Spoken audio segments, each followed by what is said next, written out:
good evening, everyone. It's roughly 7:30 my time on the Pacific Northwest. Out in the Pacific Northwest, I'm actually south of Seattle, and this is Jeff with Returning to Eden. And Tina's not going to be joining us this program. I have a special guest and a friend of mine who's going to be joining us. His name is Jorge Ramos, and before I bring him on, I'm going to tell you a little story about how I met him.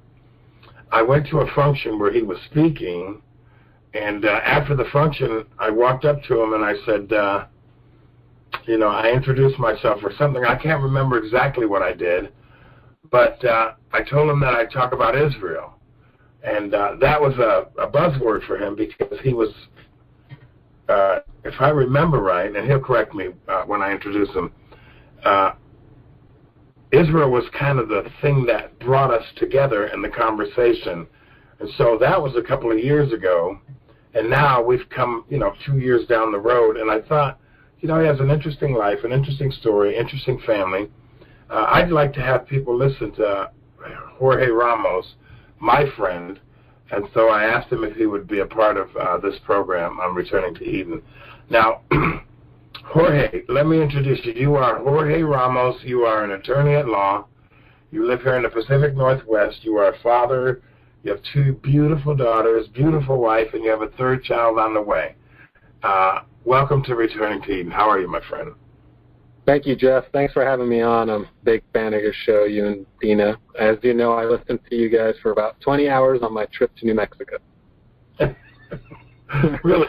That was after we met, though, right? You didn't know about the show before, right?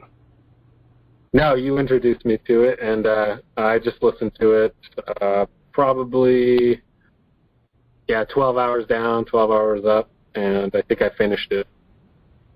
Wow. Well, now listen, we've known each other for a couple of years now, and although I don't know your life with regard to being a lawyer, I do know your family. I know your children. I know you have a 3rd baby on the way. Congratulations. And but I want to kind of pick your brain and take you back a little bit for the sake of our audience, because you were raised Catholic. Is that correct? Yeah, my mom and dad are from a small town in Mexico, in the state of Jalisco, Mexico. It's near Puerto Vallarta, Guadalajara, and diehard Catholic. Grew up having to go to Sunday school. I mean, if you can imagine a little Mexican town, the cathedral's in the middle of the town, so that's what they lived for. My mom is diehard as you can get. Now, are you You were born in the States, is that correct? Yeah, my dad came up in the, 70s, and I was born in 1985 here in Renton, Washington. Oh, you were born in Renton, Washington? You were born in Washington State? I'm hearing something for the first time. I'm so sorry. No, I'm just kidding. You weren't a Catholic minion, if you will. You kind of grew up in not necessarily. You didn't follow your mother in her. Is that right? I would say I noticed her devotion, and I appreciated it. But no, I was not a diehard. I did not do my rosary, or I got up to First Communion and then started working at Azteca, and was excited that I didn't have to go to church on Sunday at that point, and kind of just left it there. Stopped seeking God, stopped thinking about Him really. Now, your father's family, I should say, has a restaurant chain, a successful restaurant chain, and you were a part of that. And I don't really want to go into all the details on that, but you weren't the Mexican running across the desert in order to get into the United States of America. You have a successful family, you grew up with a successful environment with the restaurants and the family members all participating, your dad and your uncles, which is, most Americans don't really see that when they talk about, quote unquote, the Hispanic community. the American mindset is, people running across the border, but you're an American. You were born here. Your family prospered here. And but you ultimately went off to college. And just from several of the conversations we've had, and a time or two, difficult conversations we've had, you're a diehard liberal. What does that mean? Well, you just said I was born in Washington, lived here my whole life, had no faith, so I was pretty much gobbled up by everything around me. All my friends, liberal, godless, so I just sucked up the culture around me and the schooling, and we are very blue in Washington. So I was pro-choice because I thought I was the only. I didn't understand how anyone could be something else. I went off to UW, University of Washington, and I'm sure it's a hub for organizations like Black Lives Matters and all that type of stuff. And I just, honestly, I didn't see an alternative. I became very liberal in the most extreme sense that you could think, because I didn't have faith. I didn't have any other. It's all about worldview, and my worldview was, I can't even explain it anymore because I'm so far gone from it. But I'm sure Jeff could do a better job than me. I'm curious because you're making the statement that you didn't have any faith. So are you saying that the liberal die-hard mechanisms that you were influenced by were faithless? I mean, did you meet any believers in your journey at Washington State or University of Washington? Or was the liberalism more that religion as opposed to where you are today? How would you compare the two? And we'll get into the second part in a minute. But were all die-hard liberals faithless people? It's funny. I mean, maybe it was just because I was so faithless that I didn't even look for it. If someone mentioned God, I would just probably laugh it off or think what the typical atheist or liberal would say is, I don't have time for that. Fairy tales, things like that. I mean, I wasn't a militant atheist, but I was pretty much I just tossed it aside and moved on with my life, focused on what I thought mattered at the time. And so if you were to ask me if I could remember if I met a liberal who was into God, honestly, in my journey, no, I can't think of it. I mean, honestly, not of what I'm encountering now in my life. Now, you're in your mid-30s, correct? You've been out of school for 10 years. Have you been practicing law for the bulk of those 10 years?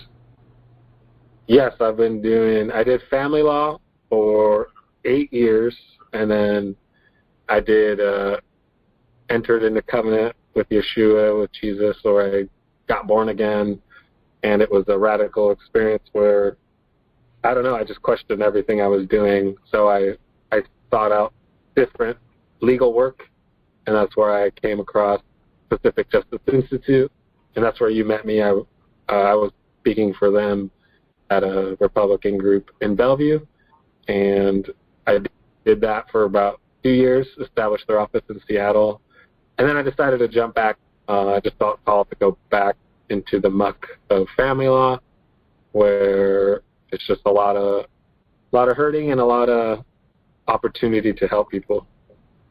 Well, we've got a couple of doors to go through here. So now you how did you end up becoming a believer? Tell me that story. Yeah, I mean, it's almost 3 years. 2017, January 7th. I remember the day really clearly. There's just a lot going on in life. And when I heard you speaking about my upbringing, I did have a lot of people probably resented me. I mean, I had kind of the silver spoon life. Everyone thought I had no worries. My dad was wealthy. We had everything we needed, and I felt some resentment sometimes from people. Would later find out when people thought I didn't deserve it. I didn't deserve to go to law school, things like that. And, when I was about, so I would have been 30, 32, I actually reflected on my own life. My wife had a tragic loss in her family, which kind of just opened up my eyes to our mortality and just what life's about. And I realized just how blessed I was, really, and how I was holding on to a lot of resentment towards my father and just being a victim. And, some people could say maybe my worldview prior, I don't want to call it a liberal worldview, but my prior worldview was of a victim, that even though I had so much done for me, I still felt that I deserved more and that I suffered more than I should have. And it was just Wait. And it was somebody else's fault. You see, once you make that connection, that's the entire liberal worldview. So I unfortunately, that's kind of the reality in our culture. It's somebody else's fault, and you have to. There's a blame game going on instead of an accountability, and I just have always seen that as a liberal worldview. But you came to realize that that's not necessarily the case. So you made this decision to pursue religion. How did that happen? Man, specifically, what happened? Yeah, it's hard to pinpoint what it was, but I think it was just, I was in church. I was in a church listening to the pastor on a specific day. Why were you in the church? Yeah, my wife, she grew up just like me, actually. We got our first communion at the same church, same kind of Catholic upbringing. Her family's from New Mexico. She actually stayed connected, wanted to go to churches, and I was kind of going along with it with her. And this one day, we got invited by friends, and she decided to go. I said no. I ended up changing my mind because I had hurt her feelings by not going. And there was just a lot of me, honestly, it was wanting to be a better person, a better husband, a better father. And maybe it was finally not playing the victim card and realizing that I had to take responsibility for what I've done. And every day you wake up, you make decisions. So whatever happened in the past didn't matter anymore. And so that day I decided, you hear the idea of following Jesus. I've heard it, thought about it. I said, okay. I actually left church. I did tear up that day, didn't know what it meant, texted all my friends, hey, I'm going to follow Jesus, kind of wanting it to make it a... I'm sorry. I know. Imagine, like, all my liberal friends, like, what the hell is this guy talking about? But for me to, like, commit to something, I kind of knew I had to not just hide, do it on the side or whatever. So I just said that, and then I started reading. And as you know, I'm up to about 150 books right now since I started.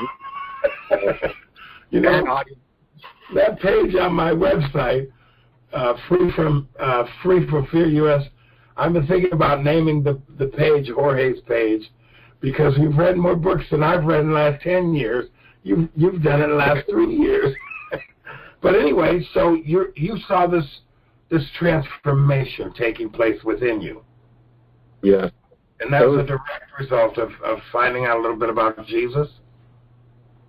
Oh, yeah. A good friend of mine, he had just come to faith maybe 5 years before, so I reached out to him, kind of told him, he's excited, told me him and his friends have been praying for me, and he just told me, hey, just start reading the Gospels twice through.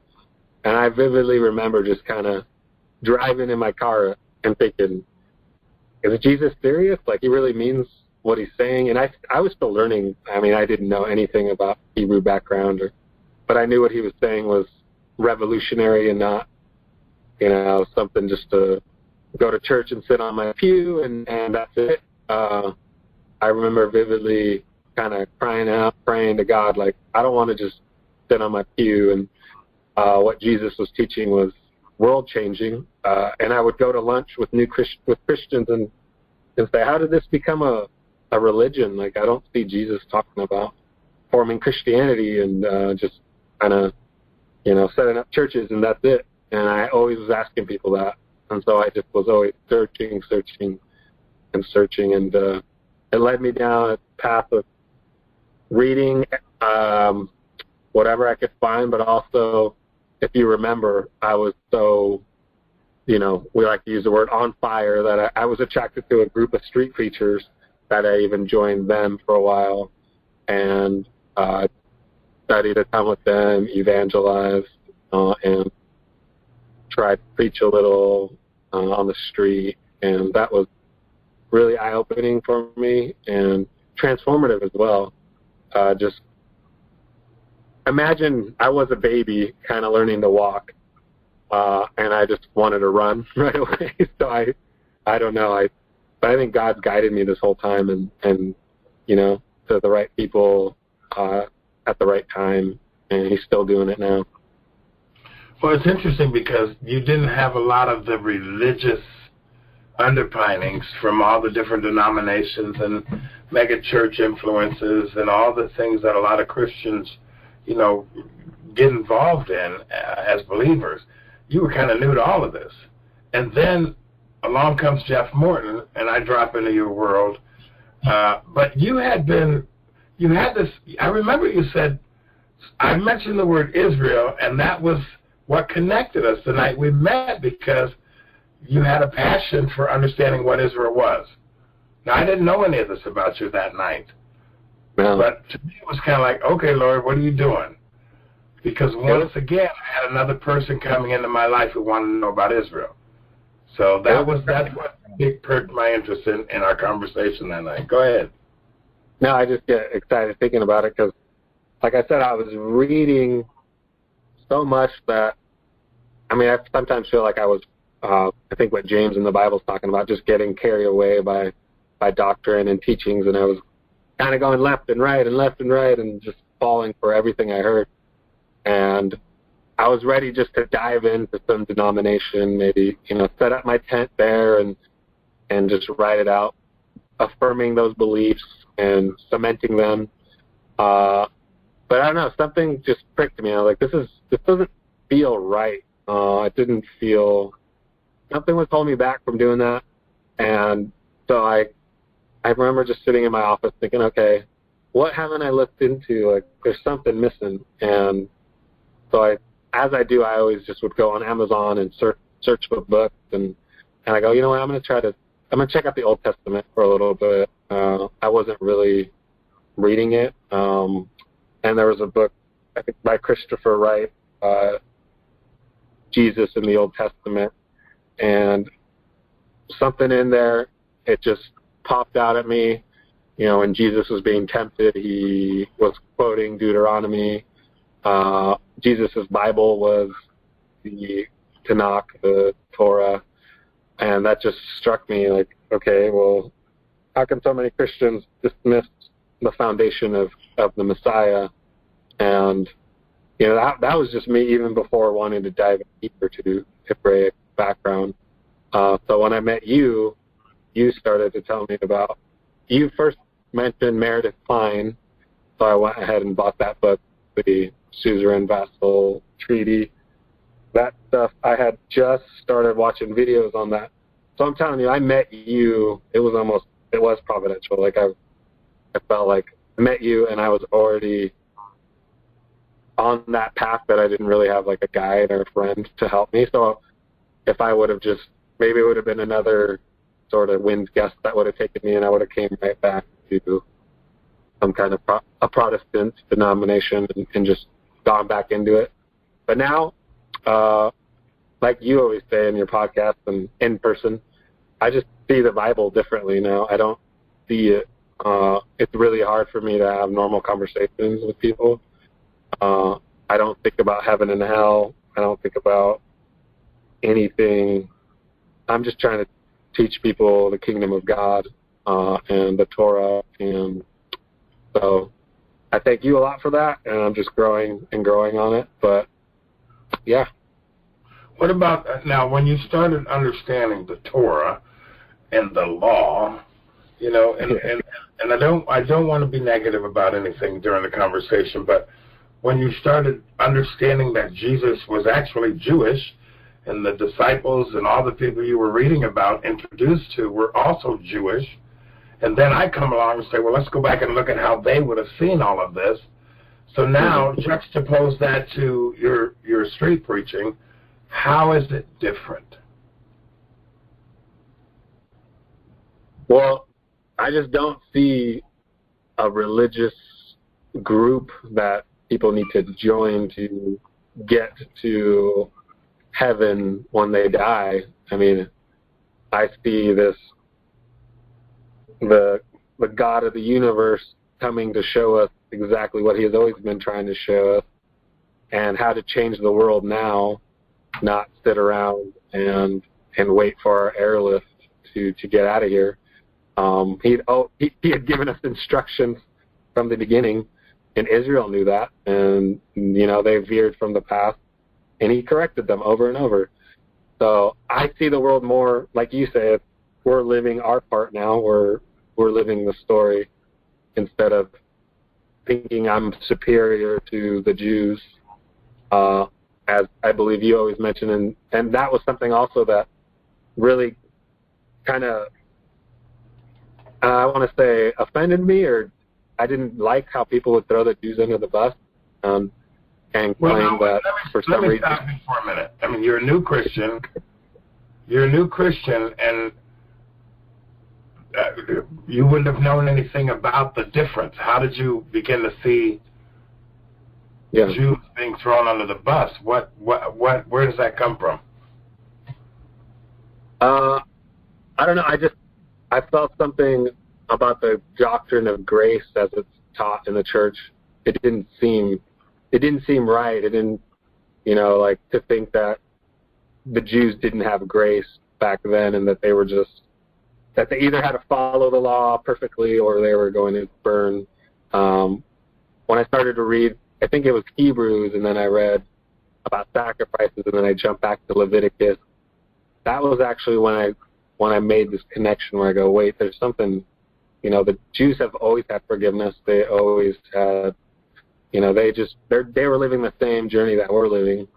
And when I look around Christians today, I can guarantee you they are not obeying the law perfectly. But the ones that haven't dug into this as much as I hope, almost feel superior because they were born on this side of the cross. And so when I get into a Bible study, I try to push that idea. And as we've discussed, it doesn't always go well. I'm not really in any Christian Bible studies anymore, but it's just, I don't know, it was me able to see that, like Paul said, I mean, there really was there's no difference between the Gentiles anymore, and I just feel like the church has kind of lost that idea. Well, now, I mean, but, the church is what introduced you to all of this. Absolutely. So, you were raised as a Catholic, and then you accepted Jesus, and then you begin to realize there was more to his culture and his identity than what you were learning in the Christian church. I think that probably sums it up in a short sentence or two. Yeah, I just wanted to learn what the original audience would have learned from the Bible instead of a complete set of new doctrines. But no, I agree. I mean, I told you, we've talked about what I would compare it to, and if God could speak through anything, and then I just started trying to unmuzzle his voice and hear his true voice that he spoke through his people. And I think so. People can come to faith. Of course, they come through faith through Christianity. It's blessed the world. But who wouldn't want to know God better or become closer to him if they can? That's kind of the journey that I'm on now, and I love mentioning it to everybody, what I've learned, and try to point them to it. Not questioning their salvation, but because I know that's a non-starter for people. I just want to drive them to consider that they don't know everything, because we don't. We won't know everything until the other side of existence, really. So. You know, I've often said, and I've heard other people say, and I agree with it, you know, the more I learn about this, the less I understand. I mean, the more that I learn, the more I don't know. Because we serve an infinite God, and I agree with you when it comes to the kingdom of God being formed in the earth, and we're supposed to do our part. I think the church has missed that part from the perspective that, say, Adam would have known, or Abraham, or David, or some of the patriarchs, because they all did something unique, and that was they prepared the way for the Lord insofar as they were actively involved in what had to happen. And almost all of it was, you know, fighting tyranny and political lunacy in each one of those generations. So I tend to believe that liberalism and conservatism are just the way we term the two camps today, if you will. But the ideal is to be part of the camp of the Lord of the Bible, the God of creation. And with that, you have to kind of go back and start learning his instructions, which is what the law is all about. The law is not a legal document in the sense that we understand legal terms as you're a lawyer. The Torah is literally instructions directing our behavior in order to participate in the kingdom that's being designed. Would you or would you not agree? No, absolutely. I think what transformed my view of the law or Torah was just envisioning it as God's heart for his people and how he wanted everyone to treat each other and how he wanted the world to be. Instead of some taskmaster, he was a loving, faithful God who was trying to transform Israel to be a light to the nations through the Torah. And every time they were doing it, they were blessed. And when they stopped to, they were corrected. And it was always out of love. So. Well, now, let's kind of combine the two. From being a diehard liberal to pursuing this biblical life now, how are you different? Yeah, I mean, the definition of worldly to me is totally engulfed in the culture and the pursuits of what media, society tells me I'm supposed to want and do. And, you know, I've spoke with you. I think we're both major fans of the movie Matrix.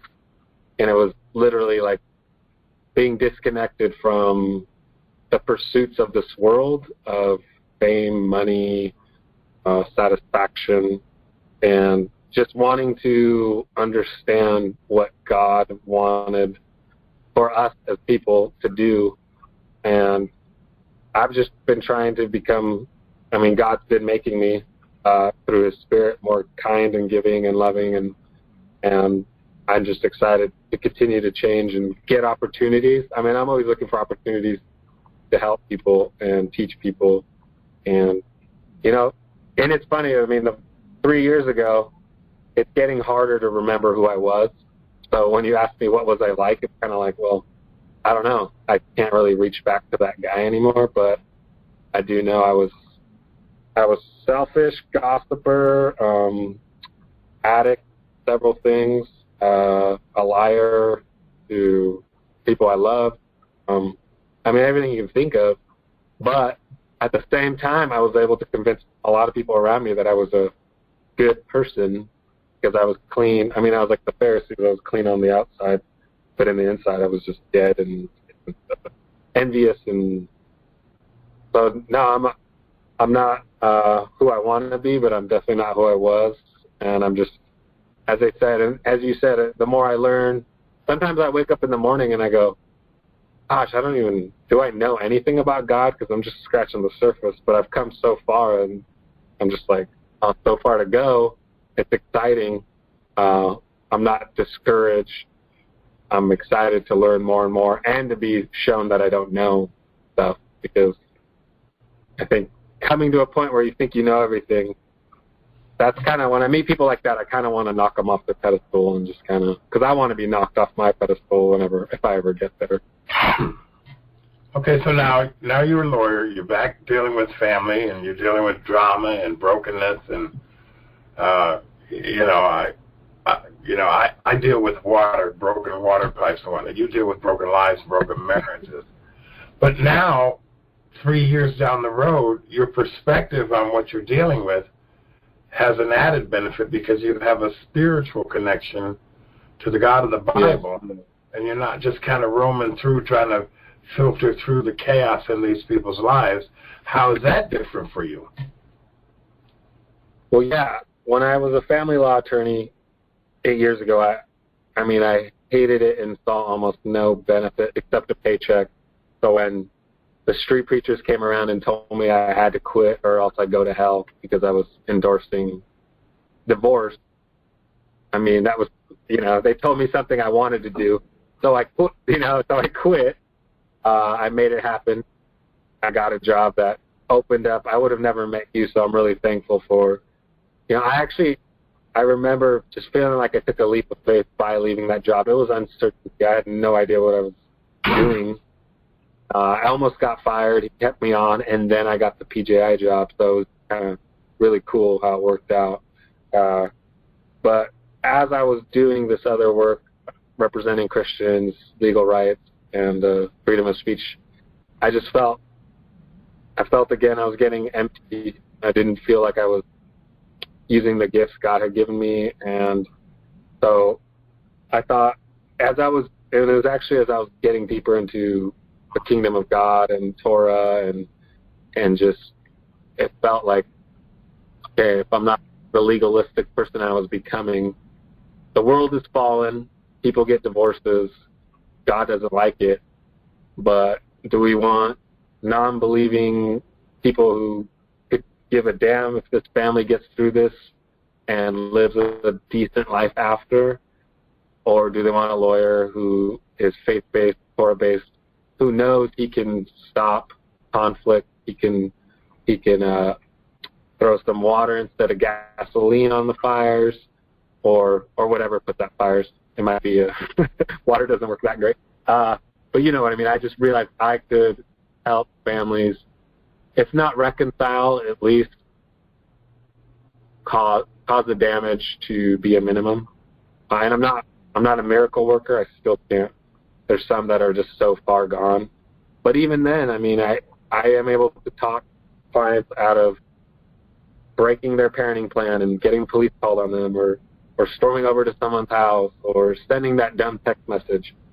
Little things that can save a child's life, really. Imagine seeing your parents fight when they don't have to. So I just take it as an honor and a privilege to I'm in a field where the people will probably remember me. They're in their worst part of their lives, and not everyone that can claim that they get to do that in their work. So I'm taking it as an honor. It's very stressful and can wear me down sometimes, but I think if you do anything worthwhile, it's going to feel that way. So. Well, we've just got a few minutes left, and I've got a couple more questions for you. You've been married now. How long have you been married? Coming up on 10 years in June 4th. Well, I'm going to ask you a personal question. How's your marriage today? Honestly, it's really good.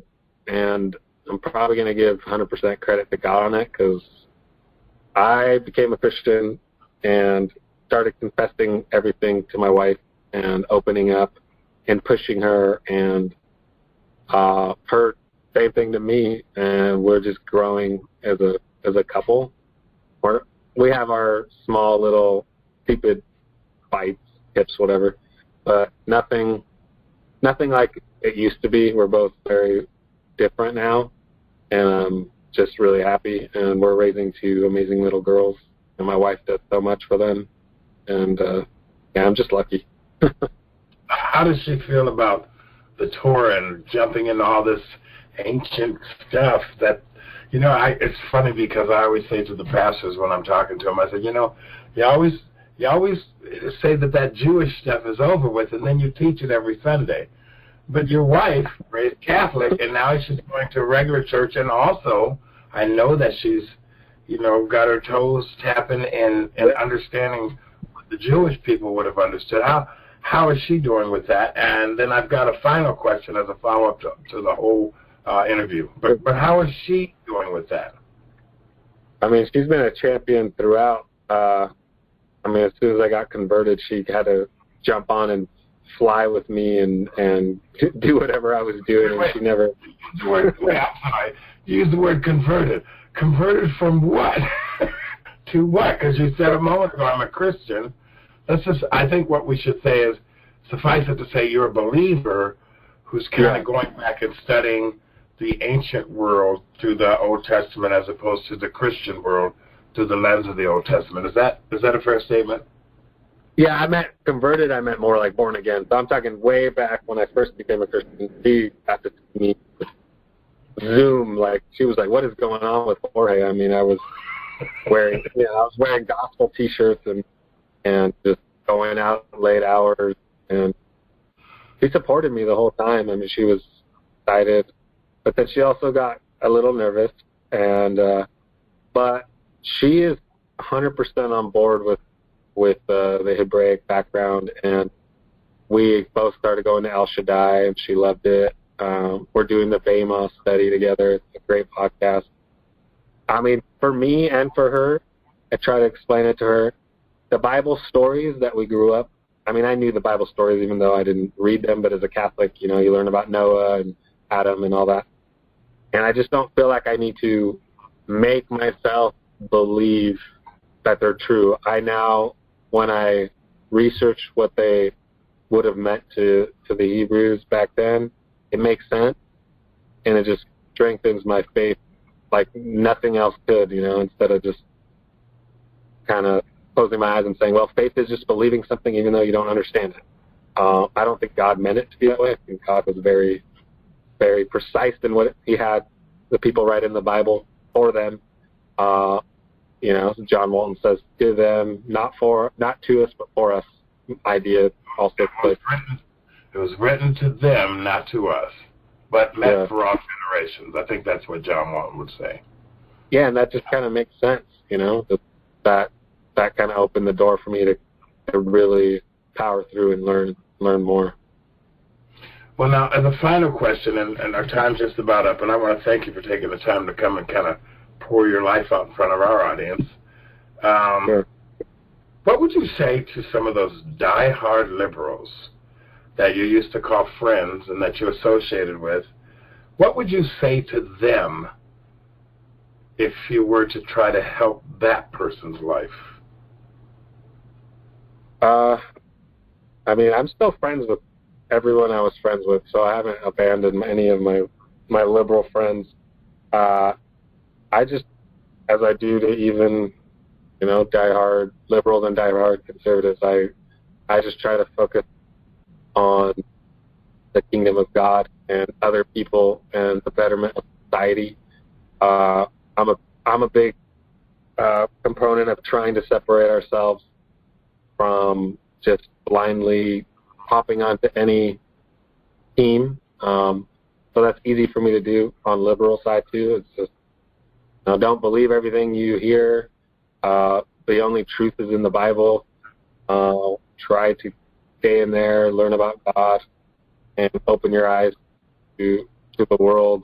Open your mind and your heart to the possibility that whatever politician's feeding you or media is feeding you might not be true, and just hope that it's hard too, because liberals are fed with the idea that Christians' faith is just nonsensical, and part of that, it kind of circles back, without a full understanding of what the Bible is really trying to say.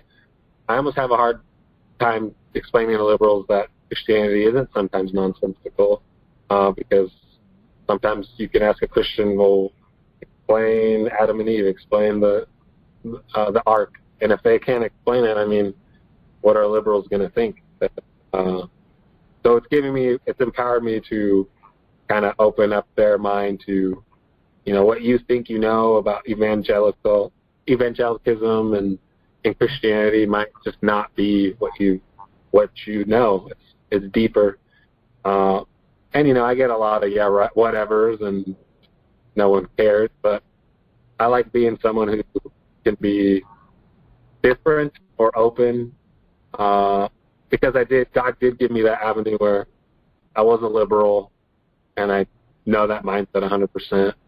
And I'm not a diehard conservative. I wouldn't call myself that either. I wouldn't either. I like to call myself. I am conservative on most all social things, and I'm still learning. Again, I didn't know politics. I just hopped on one side and wrote it. I didn't research the other side or anything. I think a lot of liberals are the same way. We grow up in Washington. You don't vote red here. You just don't. You don't even look at it. And I'm just trying to reflect biblical values to people. If they want to call me a crazy Christian, and my life demonstrates that I'm not that. I'm actually out to help them and care for them, and you know, maybe they'll look to God, and that's kind of what I live. Well, I think that pretty much sums it all up. I mean, I'm glad that you're in my life. I mean, you've been. It's like having a sidekick now. I know. I know you like my 4 a.m. text, right? Yeah, 4 a.m. in the morning. There's good morning, Jeff. Anyway, it's a pleasure to have you on the program. It's a joy to have you in my life. I look forward to discovering whatever we're going to discover in the days ahead. And you know, as a lawyer, you're not in you're in private practice. You don't have your own practice yet. So, but is there a way for people to contact you if they did want to contact you, or is that something maybe I could put in the post when I edit this out? Because you are a practicing lawyer, you're an attorney. Yeah, I practice family law, which is custody, divorce, child support, and they can look me up on Google, Jorge Ramos, attorney in Bellevue. I work at a small firm called Community Law Firm, and we do criminal law and family law, but I do family law. And yeah, if they have even just questions, I mean, just reach out and I'll answer them for free. Very good. Well, I appreciate you taking the time to come on to Returning to Eden. And thank you, Jorge. I look forward to whatever happens next. Amen, brother. Thank you for having me. You bet. God bless you, my friend.